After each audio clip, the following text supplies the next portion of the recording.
Welcome to Risk Engineers Talk Governance. In this episode, due diligence engineers Richard Robinson and Gaye Francis wrap up the season and the theme of the growing divide of moral imperative versus commercial reality. We hope you enjoy the chat. If you do, please support our work by giving us a rating and subscribing on your favourite podcast platform. And if you'd like more information on R2A, our newsletter and resources, or have any feedback or topic ideas, head to the website r2a.com.au, and we look forward to seeing you in Season 8. Hi Richard, welcome to the season wrap for Season 7. So far, the moral imperative versus the commercial reality. It's been an interesting season, and I think we've covered quite a lot of topics.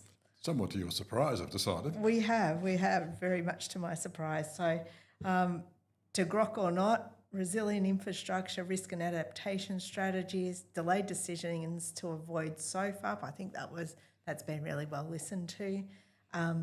We did a special on the New Zealand amendment to their health and safety at work legislation to focus on criticality, which we really applauded. Yep. And we're hoping that Australia goes the same way.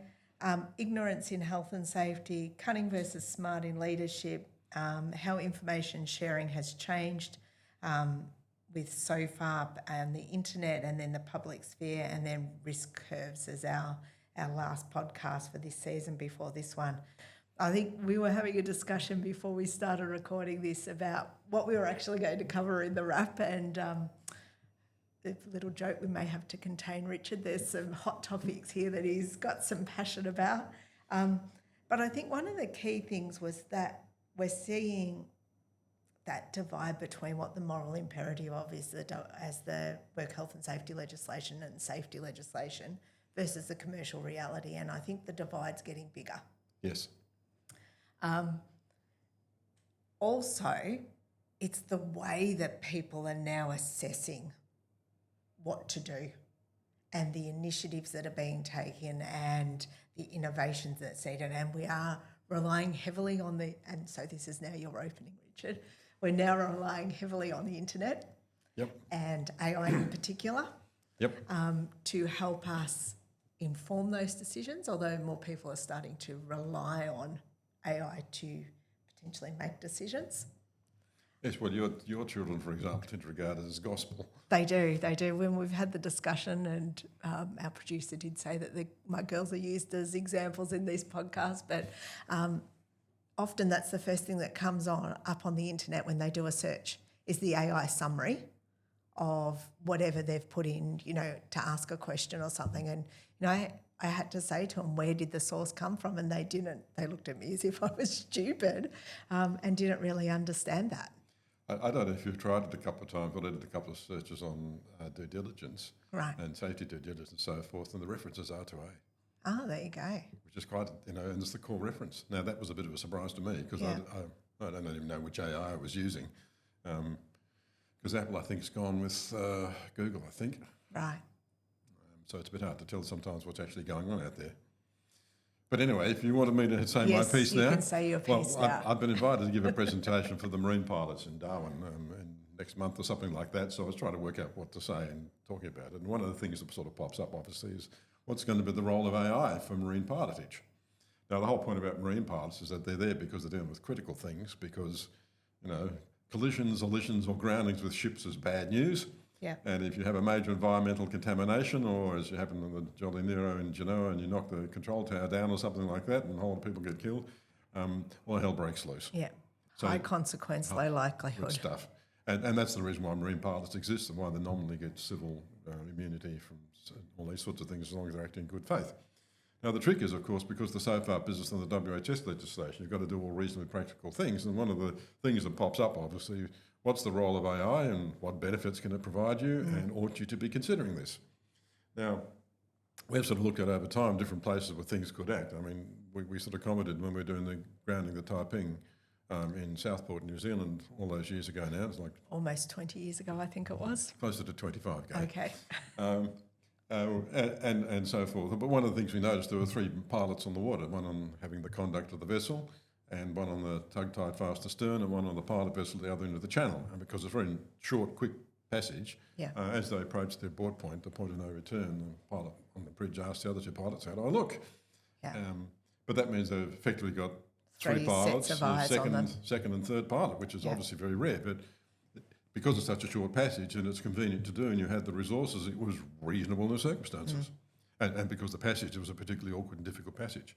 Now, obviously, the question of a second pilot is coming up more and more, especially as the operating envelope of the pilotage bigger transits vessels, port size not changing, wider conditions, bring it in no matter how come hell or high water, commercial the pressures. constraints are becoming more restrictive, aren't they?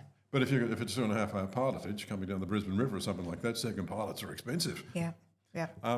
And so that obviously begs the question, what could an AI do for you? And it actually can do a number of things. One of the things that's popped up in the last 30 years, obviously, is the Personal Pilotage Unit, which is a backup independent nav aid, which these days looks at 6 or 7 satellite geostationary satellites up there. But you could actually, at the highest level, actually have the AI as the pilot in effect, and the ship crew just responding to the AI. Now, that's a pretty scary idea, particularly since AI tend to hallucinate a fair bit of the time and tell you what you think they want to hear, not what is actually the case. We did do a session on large language models, and we won't talk about them again now. But they're just, for the most part, giant inference engines. And so the more data they've got and the more times the pilotage has been done, the better information you'd have. But the other way to do it, for example, the PPU could actually be upgraded to, in effect, what would be a watchdog. And it would say, over the last 2,000 passengers in this thing under these conditions of this size ship, here's the recommended path that you should probably follow. And if the wind or something suddenly changes, here's what the other pilots and the other times did. What would you like to do? And you have to still make the decision. But then you're using it in two different ways. You're using it, the second way that you're using it is to improve situational awareness. Correct. And to give you as much information, but the pilot is still making the decision of what they do in the circumstances. I suspect that's not going to change. I reckon the pilot's still going to be in charge. The other one is almost going to the pilot model of the TCAS system that we've talked about, where it's advising or instructing you what to do. TCAS, Traffic Collision Avoidance System. They get a resolutionary advisory for 2 approaching aircraft, go up, go up, go up, electronic voice to one pilot, go down, go down, go down, electronic voice to the other pilot. And if you get that message, that's what you do. But I don't think AI is at a robust enough state to be able to do that. Well, see, it depends what you mean by AI. Yeah. And here's where it's starting to get messy, because the current investment is for giant data centres. There's one popping up in East Footscray apparently, which is driving the locals nuts. Huge power consumption, lots of heat, and it becomes obsolete within 2 years. And everything goes to the data centre, the data comes back, and all these people are trying to figure out how to make money out of you. But you've still got to rely on the internet communication. And in real time, are you going to rely on something that relies on internet communication? Even if Apple has done a deal with Starlink? I don't think so. But then you've got the other model, which is what Apple's trying to do. They're trying to drive AI down to the local device. Right.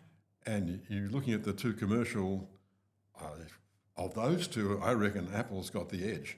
I think they're more likely because their chips now are so far ahead, it's getting embarrassing. Their latest, if you buy a MacBook, it's just a big iPhone. It's not actually a computer. It's not, well, it is a computer, but it's a giant iPhone in effect. Okay. So, and if that's what a PPU turns into, with massive computing power with an M5 chip, and it's got the AI on board with all the passage plans that have been used on that passage for the last 20 or 30 years into it, and it's telling you, if this starts to happen, this is what the other pilots did. But you wouldn't want to think that through as you're doing it, though. I mean, that's some of these things that we've talked about in this podcast about the ignorance and delaying decisions and all of that sort of thing. If you go back to just relying on an AI computer model to tell you, If the ship blacks out at this point unexpectedly, okay. Under these weather conditions, this is what the last guy did. Okay, but then you're using it as by exception, whereas I think they want us to use it as the tool to do all of these things. Yes, that's right. But So from a commercial imperative or from a commercial reality viewpoint, they're pushing these tools towards you. But from a safety and a moral imperative, we really have to treat some of these tools with a little bit of caution, maybe. Skepticism, perhaps. Maybe I've got a bit too much, but I think, there's that balance hasn't been put in place yet, especially around the safety aspects. And the commercial imperative, because I don't know how much money and how many billions and billions these people are spending in these giant centres, but they want to make a pile of money out of everybody and tie you into it. And I don't think, as a society, I mean, you've heard me saying how I'm looking forward to disconnecting myself from a lot of this stuff as I get older. He's going to go back to a wind watch when he retires. Well, I think I might go on for sooner than that, the way it's going. So it's just an interesting space that we're in. There's this push to automate and have AI do these things and start to make some of these decisions. But I think we've got to step back, especially in the health and safety sphere, and just treat it with a little bit of caution. With any luck, I've managed to give you a substantial grounding for how you're going to address your children when it comes to the use of AI.